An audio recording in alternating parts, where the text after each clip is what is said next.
Hey everyone, welcome to teaching Pathshala और मैं हूं आपकी एजुकेटर ज्योति। तो इस पार्ट 3 में हम बात करने वाले हैं कुछ और क्वेश्चंस के बारे में। इससे पहले मैं 2 पार्ट अपलोड कर चुकी हूं। मेक श्योर अगर आपने नहीं देखा हो तो ऑब्वियसली आप उसे देख सकते हैं। ये जो क्वेश्चन है वो अगेन बहुत ही, आप कह सकते हो कि बहुत ही जनरल लेवल का क्वेश्चन है, क्योंकि ये बैक्टीरियल पॉपुलेशन से भी रिलेटेड हो सकता है और भी बहुत से एरिया जहां पे हम ग्रोथ कर्व के बारे में पढ़ते हैं वहां से भी ये रिलेटेड हो सकता है। सो the question is, during the exponential phase of growth, if n not, nt and n define the initial population number at time t and the number of generation in the time t respectively, then तो देखिए यहाँ पे क्या किया गया है, यहाँ पे आपसे एक डायरेक्ट फॉर्मूला पूछा गया है और उसको आपको यहाँ पे वर्डिंग्स में डिफाइन कर रखा है। एंड द फॉर्मूला जो होता है, फॉर्मूला ये होता है कि अगर फाइनल पॉपुलेशन निकालना हो, एनटी अगर निकालना हो, तो इनिशियल जितना हो into 2 raise to the power n, यानी नंबर ऑफ जनरेशन जो हो रहा होगा उसको हम पावर से रेज कर देते हैं। सो अगर ऐसा आप ऑप्शन देखें तो यहाँ पे दे रखा है, that is the third option. क्योंकि अगर हम इसको रीअरेंज करते हैं तो एनटी जो है N T divided by n naught हो जाता है, इक्वल्स टू 2n हो जाता है। तो अगर ऐसा कुछ मिल जाता है तो इजीली हमारा आंसर क्या हो सकता है, वही हमारा आंसर होगा, that is answer number 3। Okay, जो नेक्स्ट क्वेश्चन है वो लिया गया है आपके मॉलिक्यूलर बायोलॉजी से, राइट। मॉलिक्यूलर बायोलॉजी में जब हम हिस्टोन के मॉडिफिकेशन के बारे में पढ़ते हैं तो 3 टाइप के प्रोसेसेस होते हैं, like phosphorylation, acetylation and methylation. तो उसी पे ये भी क्वेश्चन आया है। So this is from your mol bio. So the question is, the amino acid side chain of 4 histone in the nucleosome are subjected to remarkable variety of post-translational modification, such as phosphorylation, acetylation and methylation. Which one of the following post-translational mark on histone tail is usually associated with the transcriptional repression? तो आपको पता है कि 2 type के process होते हैं, एक होता है एक्टिवेशन, दूसरा होता है रिप्रेशन। और डिपेंड करता है कि कौन से पोजीशन पे कौन सा प्रोसेस हो रहा है, कौन से हिस्टोन के पोजीशन पे, एज वेल एज कौन से अमाइनो एसिड पे लाइक पर्टिकुलर मॉडिफिकेशन हो रहा है। डिपेंडिंग अपॉन दैट वो एक्टिवेट हो सकता है या फिर रिप्रेस हो सकता है। तो यहाँ पे मैंने आपके सामने एक लिस्ट रखी है। जैसे कि अगर हम देखें तो एसिटाइलेशन में मेनली लाइसिन इन्वॉल्व होता है, राइट। लाइसिन इन्वॉल्व होता है और लाइसिन के किसी भी पोजीशन पे आप देख सकते हैं, बहुत से पोजीशन को यहाँ मेंशन किया गया है। इन सभी पोजीशन पे अगर होता है या किसी एक पर होता है, रादर टू से कि इनमें से कोई भी क्वेश्चन में अगर हो, लाइक H4K8 अगर ऐसा भी पूछा है तो भी आंसर क्या होगा, दैट इज एक्टिवेशन ही होगा। तो लाइसिन का एसिटाइलेशन मैक्सिमम केसेस में आपका एक्टिवेशन ही करवाता है, रिप्रेशन नहीं करवाता है। सिमिलरली फॉस्फोराइलेशन की बात करें तो फॉस्फोराइलेशन जो होता है या तो सेरिन पे होता है या तो थ्रियोनिन पे होता है। ये पर्टिकुलर मॉडिफिकेशन जो है H3 हिस्टोन 3 में देखने को मिलता है, H2A में देखने को मिलता है और H2B में देखने को मिलता है। And this is a position, right. Third position पे जो थ्रियोनिन होगा, उसके बाद 10th पोजीशन पे जो सेरिन होगा, 28 पोजीशन पे जो सेरिन होगा। ये जो पूरा का पूरा पोजीशन दे रखा है, डिपेंडिंग अपॉन दैट अगर इन पे फॉस्फोराइलेशन होता है तो एक्टिवेशन होगा। सिमिलरली एसिटाइलेशन के केस में भी H3, H4, H2A और H2B ये सब तो होगा हिस्टोन, लेकिन उनका पोजीशन बता रखा है कि लाइसिन 9, लाइसिन 40, यानी 14th पोजीशन पे जो लाइसिन होगा उसमें अगर एसिटाइलेशन होता है तो अगेन क्या होगा, एक्टिवेशन होगा। सिमिलरली अगर आप बाकी सब चीजें भी देखें, जैसे कि मिथाइलेशन, तो मिथाइलेशन एक्चुअल में 2 अमाइनो एसिड पे होता है, that is the arginine and lysine. तो अगर आर्जिनिन पे होता है तो आर्जिनिन के केस में वो हिस्टोन 3 पे हो सकता है एंड हिस्टोन 4 पे हो सकता है, राइट। हिस्टोन 3 एंड हिस्टोन 4 इन पे अगर होता है तो एक्टिवेशन होगा। उसके बाद अगर मतलब स्पेसिफिकली बात करूं तो S3 पे अगर हो रहा है, यानी हिस्टोन 3 पे अगर मिथाइलेशन हो रहा है और पोजीशन क्या है, दैट इज 17 या फिर 23, तो इन केस उसमें क्या होगा, एक्टिवेशन ही होगा। सिमिलरली हिस्टोन 4 की अगर बात करें तो 3rd पोजीशन पे अगर हो रहा है तो अगेन एक्टिवेशन होगा। तो ये तो हो गया मिथाइलेशन की बात अगर आर्जिनिन पे हो रहा है। लेकिन मिथाइलेशन अगर लाइसिन पे होता है तब थोड़ी सी चीजें चेंज हो जाती हैं। लाइक अगर H3 हिस्टोन 3 पे हो रहा है और 4th पोजीशन के लाइसिन पे हो रहा है तो एक्टिवेशन होता है। लेकिन अगर ये मिथाइलेशन H3 या H4 पे हो रहा है और पोजीशन क्या है, दैट इज 9, 27 या फिर 20, इनमें से कोई भी एक पोजीशन हो तो क्या देखने को मिलता है, रिप्रेशन देखने को मिलता है। अब यही बात आपसे यहाँ पे क्वेश्चन में भी पूछी गई थी। तो अगर देखिए आप, पहला ऑप्शन है एसिटाइलेशन ऑफ H3K9। अब H3K9 को अगर देखा जाए तो H3K9 को आप यहाँ से इजीली जो है मैच करके देख सकते हैं कि H3K9 क्या करेगा, H3K9 क्या करवा रहा है, एक्टिवेशन करवा रहा है। तो ये तो ऑप्शन से हट गया, राइट। सेकेंड देखिए मिथाइलेशन ऑफ द H3K9। अगर मिथाइलेशन होता है तो मिथाइलेशन के केस में क्या होता है, H3K9 क्या करवा रहा है, डिप्रेशन करवा रहा है। क्वेश्चन में भी क्या पूछा है, कि कौन सा यहाँ पे कौन सा मॉडिफिकेशन जो है ट्रांसक्रिप्शन रिप्रेशन करवाता है। सो दैट इज वाई आपका आंसर क्या होगा, आंसर होगा 3। Now the next question is from again that is the developmental biology से क्वेश्चन लिया गया। क्वेश्चन एकदम डायरेक्ट है, that is centrolecithal egg represent. Okay, centrolecithal egg जो है कौन से कंडीशन को शो करता है। सो सेंट्रोलेसिथल एग जो है, ओके फाइन, आई थिंक ये क्वेश्चन मैं ऑलरेडी आपका डिस्कस कर चुकी हूँ, that is in previous session. Anyways मैं इसको ओवरव्यू करके निकाल देती हूँ। सो सेंट्रोलेसिथल एग में क्या होता है, दैट इज सुपरफिशियल क्लीवेज देखने को मिलता है। आप यहाँ से देख सकते हैं कि मेरोब्लास्टिक क्लीवेज के फॉर्म में सेंट्रोलेसिथल एग पाया जाता है और वो हमें दिखाता है सुपरफिशियल क्लीवेज, जिसका एग्जाम्पल है इंसेक्ट, या फिर आप कह सकते हैं जिसका बेस्ट एग्जाम्पल है that is the Drosophila. Okay, so answer will be 1।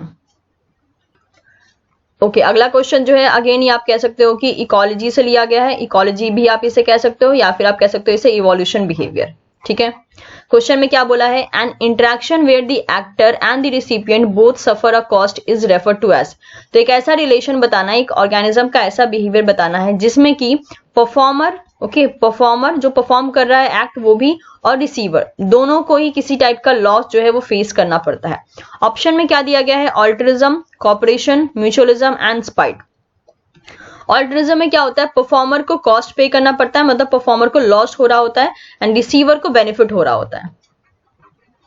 Okay, corporation और म्यूचुअलिज्म में क्या होता है, बेनिफिट इन्वॉल्व होता है। और यहाँ तो क्वेश्चन में ही क्या बोला गया है कि परफॉर्मर यानी एक्टर और रेसिपिएंट दोनों को ही लॉस होना चाहिए, यानी कॉस्ट पे करना चाहिए। तो ये तो ऑप्शन ऐसे ही एलिमिनेट हो गया और पहला वाला ऑप्शन भी एलिमिनेट हो गया। बच कौन सा गया, एकदम unique, that is the spite. Spite एक ऐसा बिहेवियर होता है that is with the field of the social evolution. Spite is used to describe those social behavior that have a negative impact on both, that is the actor and recipient. तो spite में क्या होता है, जो actor होता है उसे भी लॉस होता है, एज वेल एज जो रेसिपिएंट होता है उसे भी लॉस होता है। So that is why 4th will be the correct answer. Now the next question is that is from vitamins, right. तो जैसे कि आप देख सकते हैं कि ये बहुत ही बेसिक क्वेश्चन है, अगर हमें थोड़ा सा भी आइडिया हो तो हम इजीली इस क्वेश्चन को कर सकते हैं। So there is a request कि इस टाइप के जो क्वेश्चंस होते हैं ना, आपके पास एक पर्टिकुलर ऐसे पोर्शन जिससे क्वेश्चन डायरेक्ट आ सकते हैं, वो आपके पास हमेशा ही चार्ट फॉर्म में रेडी रहना चाहिए। तो ये कुछ ऐसे ही क्वेश्चन होते हैं। सिमिलरली यहाँ पे आपको एंटीबायोटिक्स का भी नाम दे सकते थे विटामिन की जगह पे और उसका फंक्शन पूछ सकते थे। तो कुछ एक आध ऐसे टॉपिक हैं जिससे टेबुलर फॉर्म में आपसे क्वेश्चन पूछा जा सकता है in the form of a match the following, जैसे कि ये पूछा गया है। तो बोला गया है यहाँ पे विटामिन है और आपको बताना है कि अगर उनकी कमी हो जाए, अगर उनकी डेफिशिएंसी होती है तो कौन सा डिजीज आपको देखने को मिलेगा। तो जैसे कि पहला है that is vitamin A. So vitamin A is responsible for the night blindness. उसके बाद है vitamin B12। Vitamin B12 is responsible for the pernicious anaemia. Vitamin D is responsible for the rickets. And vitamin K that is responsible for the loss of blood clotting factors, right। तो ये क्या हो जाएगा, अगर हम इसको match करें तो ये ऑप्शन आपका मैच करेगा दैट इज फर्स्ट से। तो वही था, अगर आपको 2 से 3 का भी पता होता ना तो आप इजीली यहाँ से क्वेश्चन सही पिक कर सकते थे। And this is a very basic question जहां से आपके इजिली मार्क्स जो होते हैं स्कोर हो जाते हैं। नाउ जो अगला क्वेश्चन है वो पूछा गया है आपके कैल्विन साइकिल से।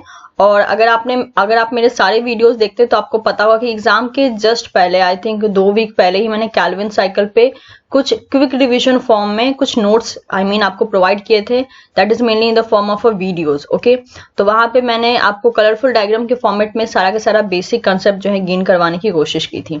तो ये क्वेश्चन इजिली वहां से भी सॉल्व हो जाता अगर आपने वीडियो ढंग से देखा था तो।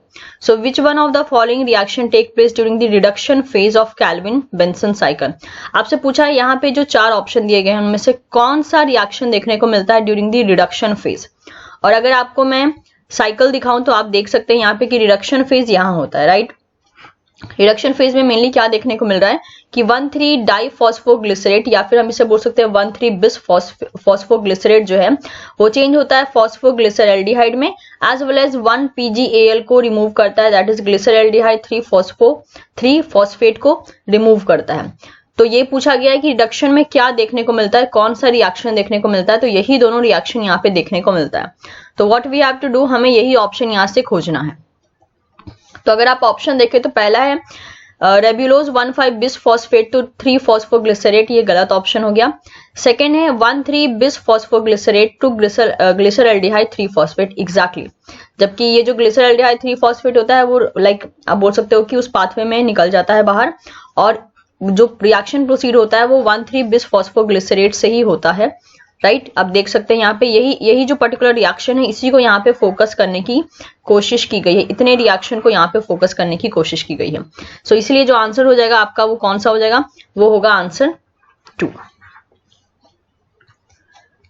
जो अगला क्वेश्चन है वो अगेन लिया गया है, दैट इज प्लांट फिजियोलॉजी से। Okay, this is from plant physiology, लेकिन क्वेश्चन बहुत ज्यादा डायरेक्ट पूछा गया था। अगर आपको लाइक थोड़ा बहुत भी आइडिया होता तो ही आप ये क्वेश्चन कर पाते, अदरवाइज आपको ये क्वेश्चन छोड़ना पड़ता। So the question is, while screening an EMS mutagenized population of a plant, a researcher identified a mutant with reduced gibberellic acid sensitivity. तो एक प्लांट है जिसको कि एक प्लांट है, प्लांट को क्या किया गया है, प्लांट को EMS से ट्रीट किया गया है और म्यूटेशन कॉजिंग एजेंट है दैट इज EMS। ओके, तो प्लांट को EMS से लाइक ट्रीट किया गया है, जिसकी वजह से क्या हो रहा है, जिसकी वजह से वो प्लांट जो है वो जिब्रेलिक एसिड के लिए सेंसिटिविटी शो करना बंद कर दिया है उसने। आपसे पूछा क्या जा रहा है, which one of the following protein is most likely to be defected in this mutant. तो EMS तो वेरी श्योर कि इसने क्या किया है, इस पर्टिकुलर प्लांट में म्यूटेशन कॉज किया है, जिसकी वजह से जिब्रेलिक एसिड के लिए कोई भी सिग्नलिंग देखा नहीं जा रहा है, इसलिए वो प्लांट जिब्रेलिक एसिड के लिए इनसेंसिटिव हो गया है। अब कुछ ना कुछ तो ऑब्वियसली ऐसा हुआ होगा, यानी कोई ना कोई प्रोटीन में डिफेक्ट आया ही होगा जिसकी वजह से प्लांट जो है इनसेंसिटिव हो गया है जिब्रेलिक एसिड के लिए। आपको वही ऑप्शन यहाँ से पिक करना था। तो सबसे पहले अगर हम बात करें दैट इज EMS की, तो जिसको पता ना हो, EMS का फुल फॉर्म होता है इथाइल मीथेन सल्फोनेट, जो कि एक म्यूटाजेनिक एजेंट है या फिर आप कह सकते हो इसे टेराटोजेनिक एजेंट है। तो अगर हम पहले ऑप्शन की बात करें, पहला ऑप्शन है आपका sucrose non fermenting related kinase 2। ये जो होता है वो देखा जाता है ABA सिग्नलिंग के पाथवे में। आपको पता है एब्सिसिक एसिड जो है वो बहुत से पाथवे में अपना रोल प्ले करता है, जिसमें से एक स्ट्रेस का पाथवे भी होता है। तो बहुत सारे पाथवे जिनमें से किसी एक पाथवे में वो क्या करता है, दैट इज ये जो पर्टिकुलर काइनेज है वो ABA सिग्नलिंग पाथवे में इन्वॉल्व रहता है। जो सेकेंड ऑप्शन है वो क्या है, that is the constitutive triple response 1। Triple response हम कहाँ पढ़ते हैं, इथिलीन के केस में पढ़ते हैं, इथिलीन ट्रिपल रिस्पॉन्स में हम पढ़ते हैं। तो ये जो CTR1 है, अगर आपको इथिलीन सिग्नलिंग के बारे में पता हो तो CTR1 वहां पे किसकी तरह काम करता है, दैट इज फॉस्फोराइलेटिंग एजेंट की तरह भी काम कर रहा होता है। तो CTR1 किसका पार्ट हो गया, दैट इज ये पार्ट हो गया इथिलीन सिग्नलिंग का। और बात हो रही है जिब्रेलिक एसिड के बारे में, यानी यहाँ पे कोई ना कोई ऐसा फैक्टर होना चाहिए जो कि जिब्रेलिक एसिड जो सिग्नलिंग पाथवे है उसका मेंबर हो, ना कि इथिलीन ना कि ABA। तो ये तो यहाँ से एलिमिनेट हो गया। सिमिलरली जो CTR1 है वो इथिलीन सिग्नलिंग का मेंबर है, तो ये भी यहाँ से एलिमिनेट हो गया। थर्ड देखिए, that is the phytochrome interacting factor, जिसे हम बोलते हैं PIF। तो एक्चुअल में PIF जो होता है वो जिब्रेलिक एसिड सिग्नलिंग पाथवे में इन्वॉल्व होता है। सो अगर फंक्शन की बात करें, जैसे कि मैंने कहा कि अगर हम लाइक PIF की बात करें तो PIF एंड BZR ये क्या करते हैं, ये एक्टिवेटर की तरह काम करते हैं in case of a gibberellic acid signalling. इसलिए जब PIF में अगर म्यूटेशन हो जाता है तो अगर इन्वायरमेंट में अगर जिब्रेलिक एसिड प्रेजेंट भी रहे तो एक्टिवेशन यानी पाथवे का सिग्नलिंग पाथवे का एक्टिवेशन नहीं होता है। So PIF is mutated then no GA signalling occur and hence the GA sensitivity will reduce और there will be the no GA sensitivity। इसलिए हमारे क्वेश्चन का जो करेक्ट आंसर होगा वो होगा थर्ड। फोर्थ में क्या है, दैट इज दी कोरोनेटिव इनसेंसिटिव 1, जिसे हम बोलते हैं COI1, जो कि कहाँ पाया जाता है, जो कि जिब्रेलिक एसिड सिग्नलिंग में अपना रोल प्ले करता है। सो इन दिस वे इस क्वेश्चन का आंसर क्या हो गया, आंसर हो गया दैट इज दी थर्ड।